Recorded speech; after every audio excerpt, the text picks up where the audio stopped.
Yeah, definitely is going to be the heat and humidity for the 4th. Not record-breaking heat, but definitely with the heat index will be kind of in that 95 to about 100 range here for a lot of areas, at least Friday. Maybe some areas might see some of that Saturday, but we still got storms to come through tonight because that warm front's lifting north. Not everyone will see the showers and thunderstorms tonight, but definitely is a good possibility. A lot of areas will see a period of it. Then warm and muggy, as I mentioned, on the 4th, but staying dry all the way through Friday night. Even Saturday morning looks kind of dry too. Showers and thunderstorms come back on Saturday. I'm thinking the trend is more towards the afternoon and evening, and then we might see dry out eventually later Saturday night and Sunday morning. Still going to be humid Saturday, but the temperatures won't be as warm given we'll have more cloud cover and precipitation. All this activity here is going to continue to push southeast. It kind of bubbles further north of the area, but it continues to push other southeast. So I think La Crosse may stay right on the edge of this. I think most of it will be in northeast Iowa, at least southwest Wisconsin. A lot of this activity then will kind of diminish, but this whole line is going to begin to push north overnight. So eventually by 8 to 9, you'll start seeing some development north of this as it lifts north. Now, whether La Crosse sees a lot is still in a little bit in question. I think it will redevelop, especially going as it gets closer to Eau Claire, going about midnight to 1 a.m.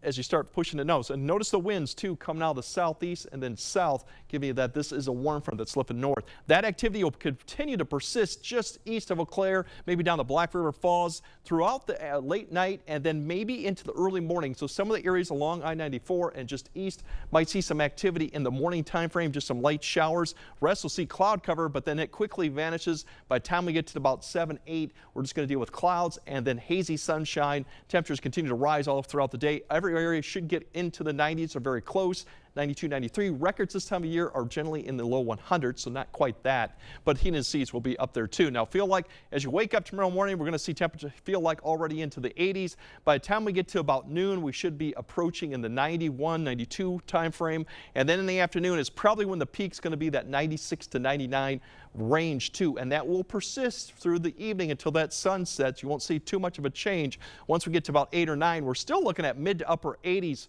for heat and sea. So it's going to be muggy out there for the fireworks. Definitely stay hydrated. Heat advisories, this is not quite to the category yet, except for up towards Eau Claire and northern areas. That's because climatology would say it generally doesn't get this warm, but further south we still contend with it, but it's not quite heat advisories. Overall, for the temperatures for the 4th, as we look at really for the 8-9 time frame, there's your temperatures for Eau Claire. There's your heat in Valley. We'll finally get down to the mid 80s, but notice at 8 p.m. we're still about 92 heat index, so this gives you an idea. La Crosse, very similar to 80s. We're not even below 80 at 10 p.m., so very muggy conditions, but dry, so there's a positive there. Now, showers, thunderstorms come back Saturday.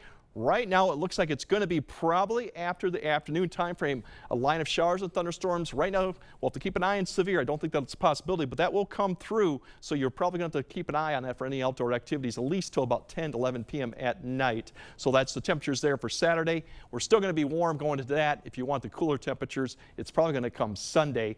That will be back in the mid 80s. And next week, pretty average temperatures minus the Tuesday, Wednesday rain chance. It's looking kind of average, which would be low to mid 80s and overnight lows kind of around the mid 60s. So just got to get through this weekend and then we'll have a little bit more refreshing seasonable air come next week. You're going to like that a lot. Oh yeah, the cooler it is, the better I like it. The happier you are, and the happier we all are. Yes. All right, thank you, Greg.